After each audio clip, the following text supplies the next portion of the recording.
Okay, so in our last lesson we wrote a few codes, completed the HTML for our right column. So now we need to style our HTML, close up some of these spaces here and group things a bit more so they're more visually appealing.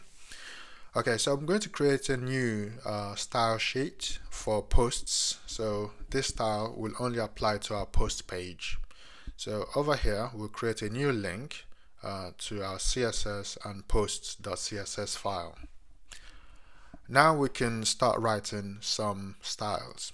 Okay, so what we need to do is we need to target class row and go into row, and we find header, and within header we find h2. Okay, and we do some styles to it. So that's our agenda, our objective. So let's do that. So we'll target h2 and we say push everything below you down by 0 pixels. So close the default space. So do that and we can see that space is closed. Okay, so the next thing we want to do is go into class row, target our footer, and then say margin bottom, so push everything below you down by 10 pixels, and also change the color so it's black, so hashtag 000, so that's black. So now save that and we can see it's push it down, okay, by 10 pixels. And what we want to do to have that symmetrical spacing, so we say target our lead and we want to push everything below it down by 10 pixels. So it's even space up here and down here, giving us that brilliant symmetrical design look. So that's everything is pretty much styled and looking as we want. So I advise you to come into Bootstrap and just play around and go into examples, for example.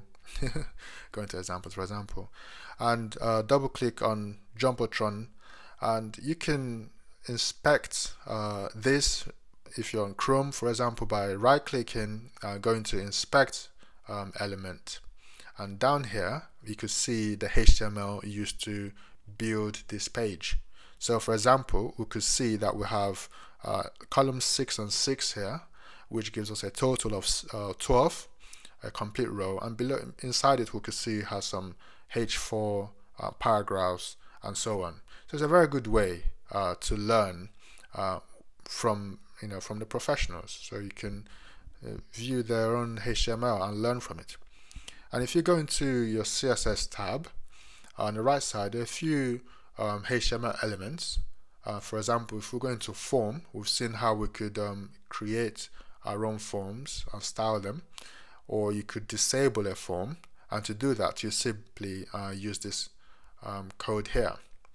And validation is the same. We have different colors for validating our fields, and again it's just about knowing where things are.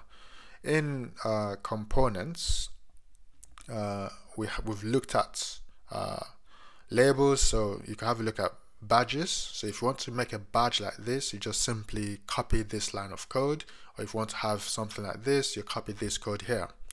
And JavaScript sort of makes things a bit more spicy, things move around like the module.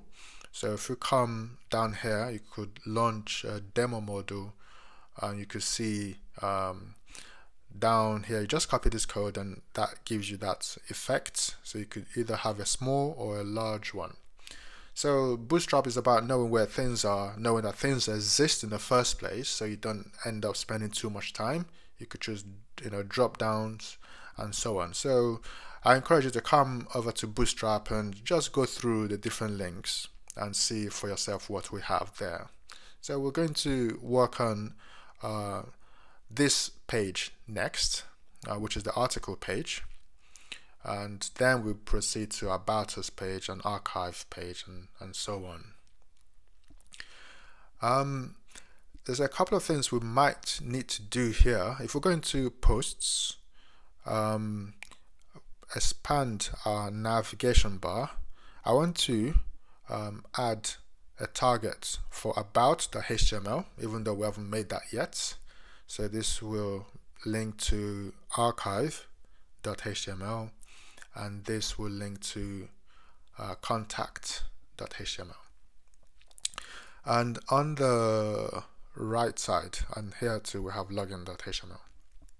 Okay, so on the right side, I'm going to get rid of this. So this is just to let a visually impaired person know what page they're currently at. So I'm going to remove it for these ones and leave it for the post page. So that indicates we're currently on the post page. So that's that for that. Okay, so we could reset the page. We haven't really done any changes, so there's no visual change. If we click on About Us page, it will break, but if we click on Login page, that will work because that page does indeed exist. So this is where we'll stop for this lesson, and I'll see you in the next lesson.